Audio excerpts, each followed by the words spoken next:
We're driven by the search for better. But when it comes to hiring, the best way to search for a candidate isn't to search at all. Don't search, match with Indeed. Indeed is your matching and hiring platform with over 350 million global monthly visitors, according to Indeed data, and a matching engine that helps you find quality candidates fast.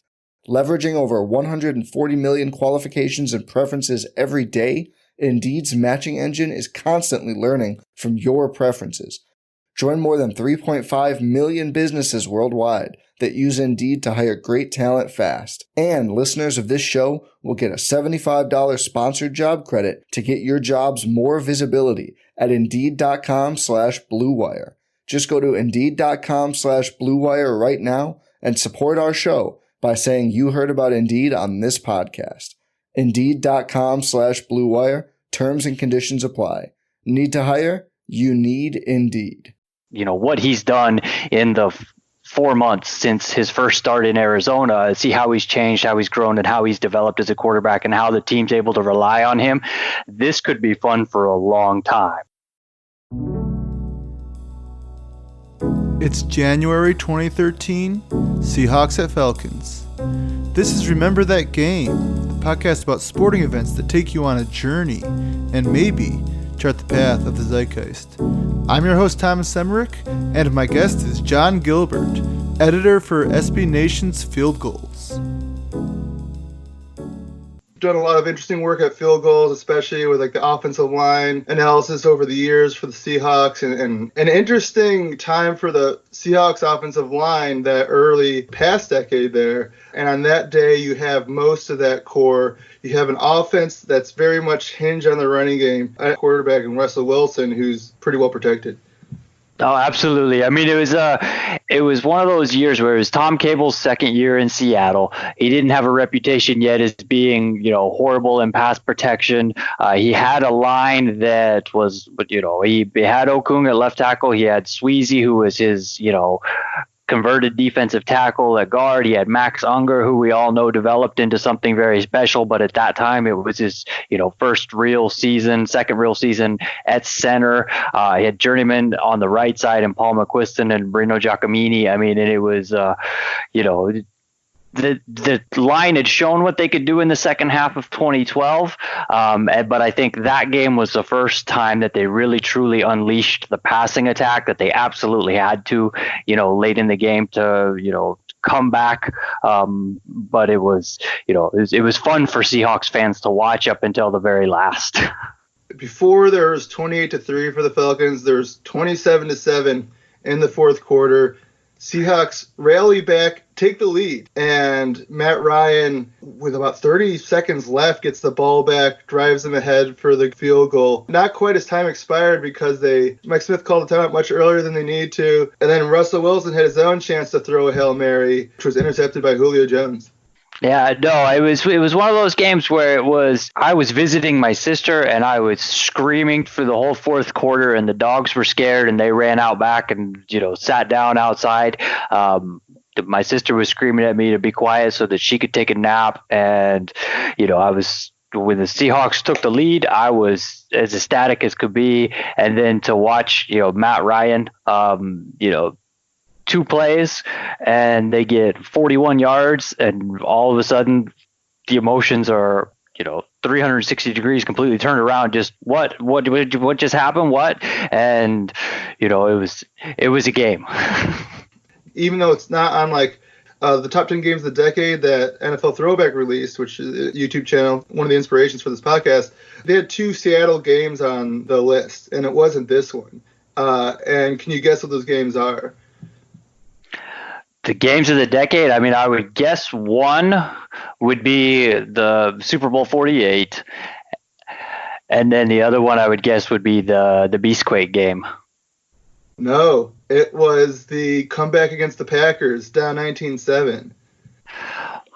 I could see that one, but I mean, I guess that one kind of gets lost in the lore. We try and forget 2014, but that's true. The Falcons-Seahawks game, though, did it feel like up there, or maybe the most you've ever had your heart pound during a Seahawks game? It would be close with the Beastquake game up to that point. It's definitely up there. It was, I think, for what Beastquake was in terms of announcing Pete Carroll's arrival and the Seahawks' arrival in terms of their style and their identity and the defense and running game. The Seahawks-Falcons game kind of was the same moment for Russell Wilson, where it was, he'd had big games before. He had a good game against Chicago earlier in the year where he brought him back. He had the Fail Mary earlier in the season against Green Bay. But it was his first career 300-yard game. I mean, they jumped on his back and he carried them. And it was one of those things where it was like, wow, to see this kid, what he's done in the 4 months since his first start in Arizona, see how he's changed, how he's grown, and how he's developed as a quarterback and how the team's able to rely on him. This could be fun for a long time. Yeah. And in terms of that, that was the game where it was like, okay, we've been talking about, do we have a franchise quarterback? What do we got here? We got it. Like, this is what we've been looking for. And the game prior was in Washington, visiting the NFC East champs, where the Vegas was giving the Seahawks respect on the road. Instead of the link, it was at FedEx Field, and it was much more representative of their typical script for their rookie quarterback. The running back touches versus the Russell Wilson combined throws and runs was close to 50-50. And they come back from the 14-0 deficit in that game. Robert Griffin III gets injured. Kirk Cousins played that wild card Sunday, did not play nearly as well as he did this wild card Sunday. Both these teams, the 2019 and 2012 teams, have Russell Wilson, Robert Turbin, Marshawn Lynch, and Bobby Wagner, KJ Wright. This Falcons game is where it really changes from Russell Wilson, the rookie game manager, to Russ. Against the Falcons, he gets about 2/3 of the combined throws or touches, a total of 43 Russell Wilson touches plus passes versus 21 running back runs. Run game would still be a big factor. Russell Wilson announces he's something special that day. Yeah, I mean, that was the big shift. I mean, we'd seen in the wild card game the week before, it had gone much more according to the script by which Pete Carroll likes to play. And then in the divisional round against the Falcons, I mean, the Falcons jumped out to a big lead, and that completely changed, what the Seahawks do. And, late in the third quarter, early in the fourth quarter, when they go to their let Russ be Russ, he showed the same kind of stuff that he's shown for the 7 seasons since.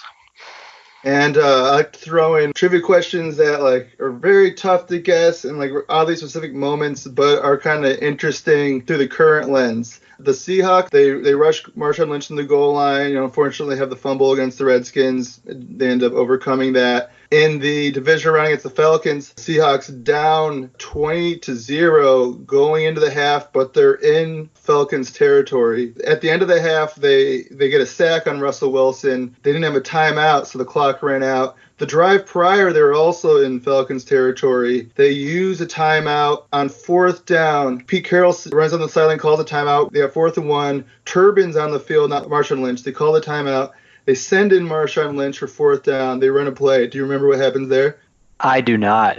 4th and 1. Yeah, you have this hurry to call the timeout. Bring in Marshawn Lynch, and then they hand off to the upback, Michael Robinson. Stuff. I do remember that now that you mention it. 7 years later, you still get the whole spectrum of Pete Carroll timeouts. And then, kind of interesting, the following game, the Falcons had winning this, the Niners beat the Falcons off a questionable no PI call, sends the Niners to the Super Bowl on 4th and 4. It's not Fred Warner on Jacob Hollister, but another Niners linebacker holding Roddy White pretty blatantly. I would say Roddy White actually initiates contact way less than Jacob Hollister did. Do you remember what Niners linebacker took that cagey contact? I mean, I can. The only linebackers I remember Bowman and I remember Willis. Bowman. Was it Bowman? Yeah. Okay. So Bowman, and then 7 years later, Niners linebacker Fred Warner with the cagey contact to propel the Niners to a better, positioning for the playoffs. Seahawks they're down 20 at halftime. Team's down 20 plus points in the playoffs. Do you remember the one team to overcome that up to that point? Teams were 56-1, went up 20 plus points, and they just had an anniversary recently. That would be the Houston Buffalo game. Yep. So this was Russell Wilson had the Frank Reich Houston Buffalo moment. And then with 30 seconds left, game-winning drive by Matt Ryan. What kind of clarity do you remember that, or did you just black out during it? I remember that because I was jumping up and down. I was ecstatic. I was, happy as happy can be.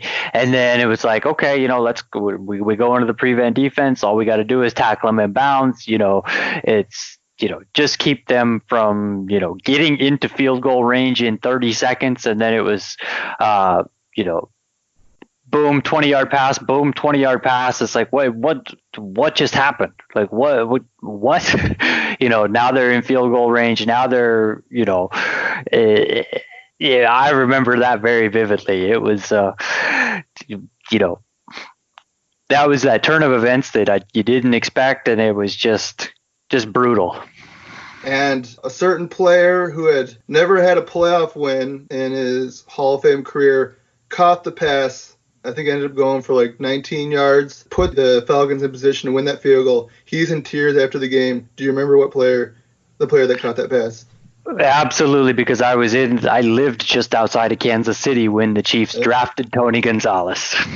Yeah, Tony Gonzalez gets his playoff win. In tears after the game, emotional moment. And also for Matt Ryan there, he, the story in that broadcast was about how Matt Ryan, the year before, he gets murdered by the Giants in the wild card game. He had already, the Falcons were like 33-7 under Mike Smith at home. So that's like an average of like about 7-1 per year. Yet they'd lost 2 home playoff games already to Hall of Famers, Kurt Warner and the Cardinals, and eventually Aaron Rodgers and the Packers. So the story all game, Matt Ryan, trouble in playoff games. There's a key moment after Matt Ryan throws a pick to Bobby Wagner, where all of a sudden the Falcons rebound right after the interception. Do you remember what that was? Real deep cut. That one you've stumped me on. Matt Ryan does something on the sideline. I could phrase this better. Matt Ryan breaks up a fight between 2 people on the Falcons sideline. I don't remember that at all. But he goes to the side. So the Falcons throw a pick. They still haven't scored a touchdown. He goes to the sideline, breaks up a fight between Roddy White and receivers coach Terry Robisky. And next thing you know, Falcons are rolling. Yeah, that one, I was probably still celebrating the Wagner interception at that point. But going a little more Seahawks focused on this one, you also have 2 front office members for the Seahawks that are going to go on and become general managers, and you have 2 coaches on the defensive staff that'll go on to become head coaches. The front office, yeah, I can think of the guy for the Jets. I can picture him because I believe his son is now one of the on the coaching staff. Izdick. Yep. And Scott McLuhan for the Redskins. Yeah, and then on that defensive staff, they send Gus Bradley to Jacksonville, and then Dan Quinn was the defensive line coach, and obviously he went on to eventually become the Falcons head coach. Yeah, so a seminal moment there because there'll be 2 more years of Mike Smith, but this was pretty much the end of them having a somewhat, the defense wasn't great, but it was manageable. Mike Smith makes an interesting call playing his starters in a Week 17 game at the Buccaneers, where the Falcons had already wrapped up the number 1 seed. They go to Tampa, play all their starters, lose to Josh Freeman.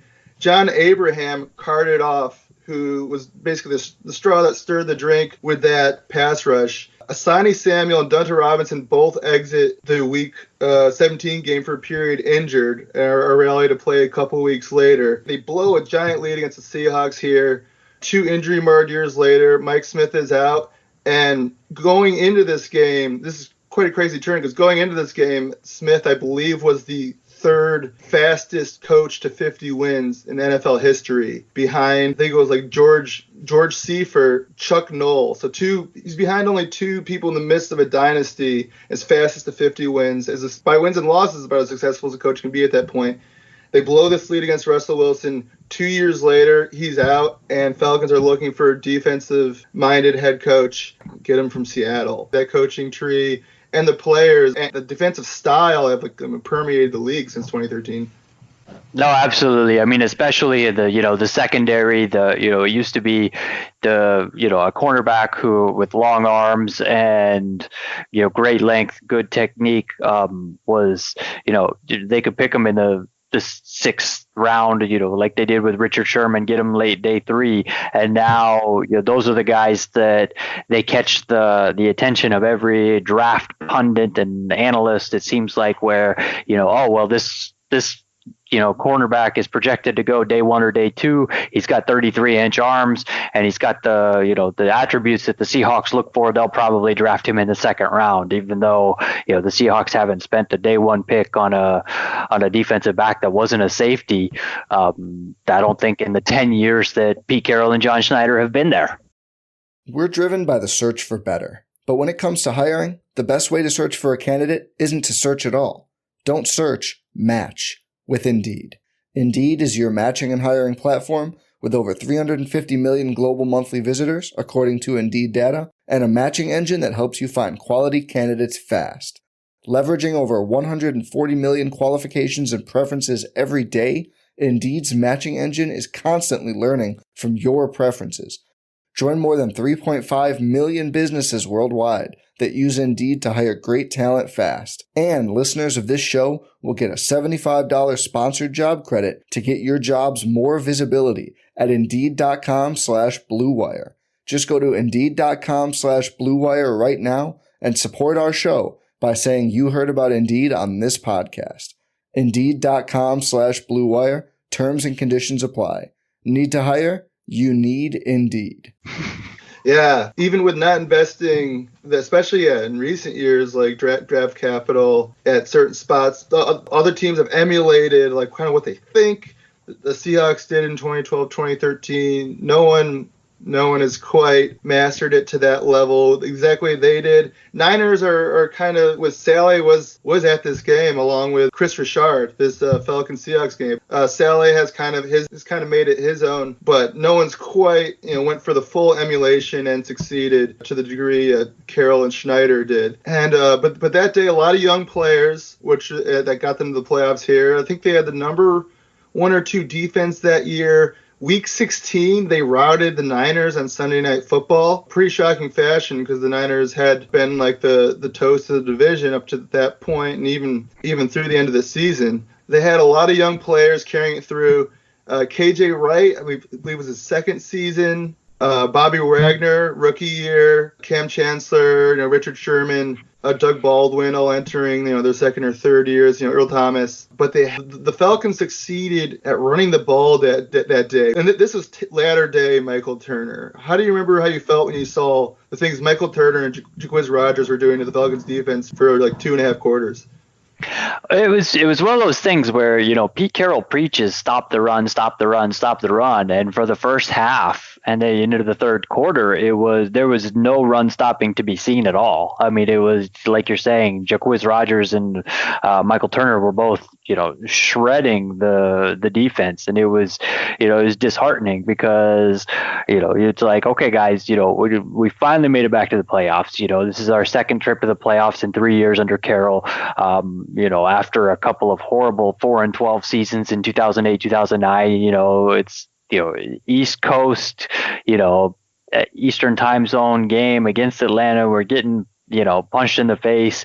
Let's come out and come on. Let's do what we're supposed to do. Let's do what the coach preaches. And then so to finally see them stop those guys in the third quarter, and then be able to put it together to allow the Russell Wilson to build the comeback was, it was one of those relief things where it was, okay, great. We're to the point now where, okay, Russell scores one touchdown. He scores a second touchdown. It's like, okay, our offense can do this. We need the ball back. And then you would kick it off to the Falcons. And it's kind of like, okay, can we stop these guys? We know they're going to try and run. We know they're going to try and run out the clock. And they've been gutting us all day. So what can we do here? And it was one of those things where you're just sitting on the edge of your couch the whole second half, just being like, okay, come on, what can we do? Please, don't gash us. Let's stop these guys. The Seahawks with 12 missed tackles that day. Turner and Wiz Rogers, who had been running under 3 yards a carry that season. Each went for about 7 yards per carry, each with double-digit carries. 3 missed tackles from KJ Wright, 2 from Earl Thomas and Brandon Browner, looking at the PFF game book. But Richard Sherman versus Roddy White and Julio Jones was pretty interesting. Sherman with 3 pass breakups that day, but Roddy did get him on 1. Do you remember that play? I mean, if I watched it, I probably would, but at this point, I don't. The deep post up the middle. Roddy White beats Richard Sherman. They've been trash talking all game. Ryan hits Roddy deep down the middle. Earl Thomas is not in deep coverage. The Falcons had somehow gotten Earl Thomas man on a player out of the backfield.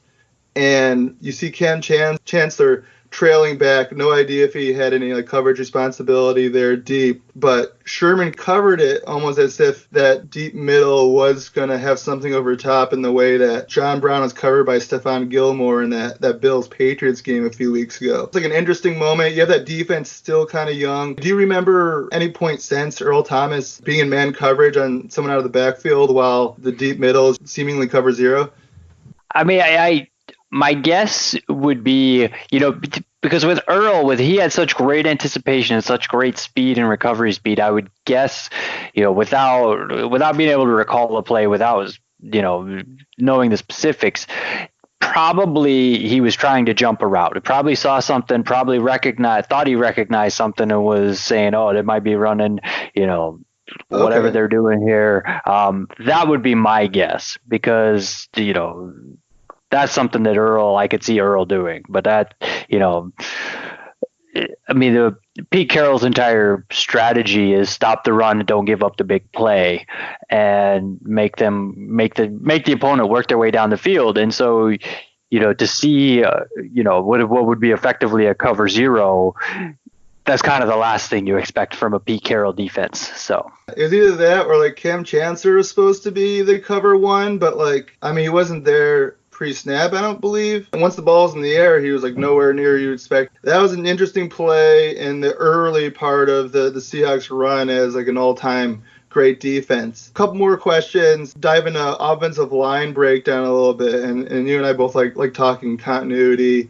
The Falcons had a long run with Baker, Blaylock, McClure, and Clabo. This is toward a mesh point in that run where they try to get Cons worked in, their early draft pick.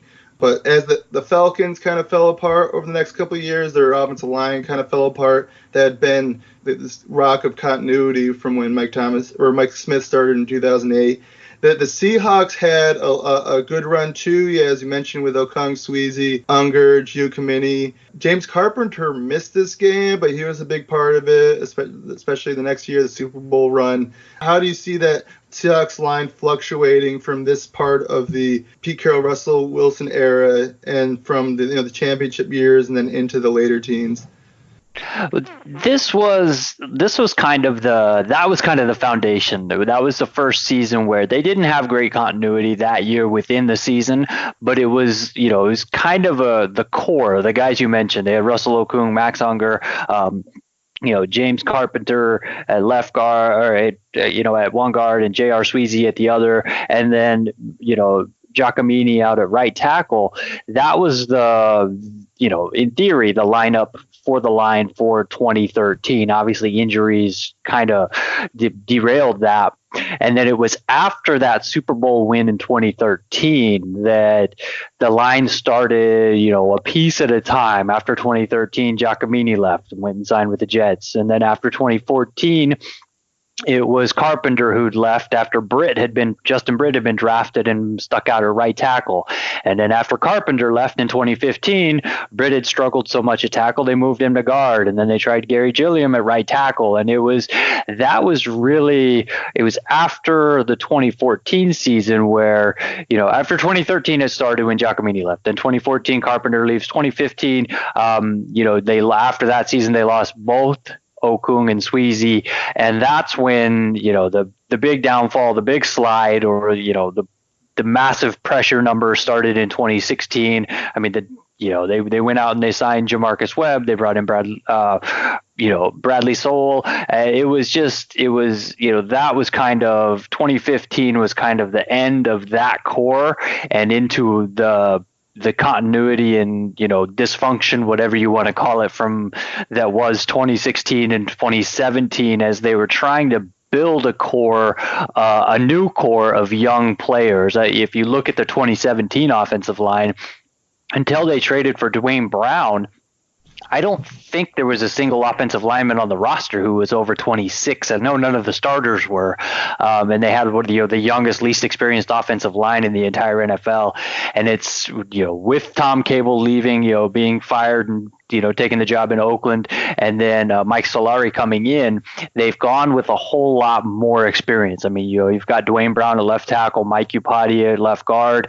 Britt was at center until his knee injury. Right guard is DJ Fluker, who Solari brought in from the Giants. And then, Jermaine Ifedi out at right tackle hasn't had a lot of, not a ton of experience compared to the other guys that I just named, but he's played basically every game except for one over the past 3 years at right tackle for the team. So the last couple of years, you've seen the most continuity you have since basically this year and the build up to that Super Bowl year, around when they kind of ascended in the class of the NFC West. In that playoff game against the Falcons, they didn't need to keep their tight end in the block. DraftKings was around that, and he'd probably be going like maybe 3,600, I'd say, on DraftKings, I would guess. That tight end balled the fuck out that day. Do you remember who that was? I think he went for like 100. Miller? Yep. Yeah. Zach Miller, leading receiver that day, making almost circus catches.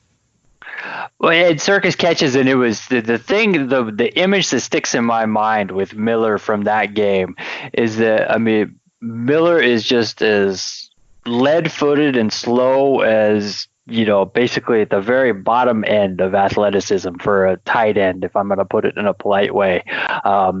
He is not fleet of foot by any stretch of the imagination.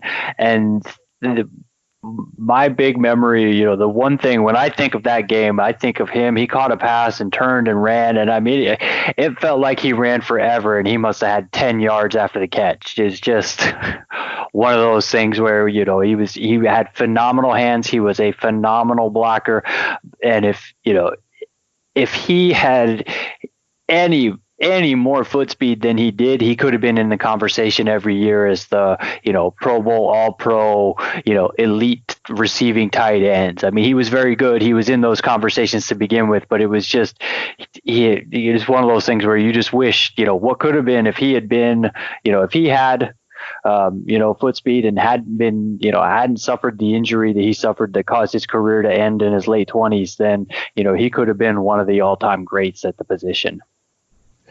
Didn't really pile up the yards during the regular season, but in that playoff game, 9 targets, 8 receptions, 148 yards, and a touchdown. Between the two teams, there were 7 people who, in the past 15 years, have been head coaches. 2 of them, Carroll and Mike Smith. Do you know the other 5? The other 5, so we already talked about Bradley, and then we talked about Dan Quinn, so that puts us at 4. Kyle Shanahan. I was thinking of 26-3. Dirk Cutter was the OC. Yep. So he was with Tampa. Tom Cable. Oh yeah, he was. I was thinking of after the game, but came over from the Raiders. Yep. No. There's another one that was prior too. He was the Falcons defensive coordinator. See, and I cannot recall who the Falcons defensive coordinator was that year. Mike Nolan. Yes. So many things never change, including the Falcons offensive coordinator Dirk Cotter, Falcons general manager Thomas Dimitrov. You got Carol Schneider in Seattle, and you got the Seahawks again in the divisional round, coming off a game where they put it on Russell Wilson's shoulders in the fourth quarter at Philly. It'll be fun to see. Thanks for coming on. Happy to come on and discuss, other games and let you stump me with some trivia again in the future at some point.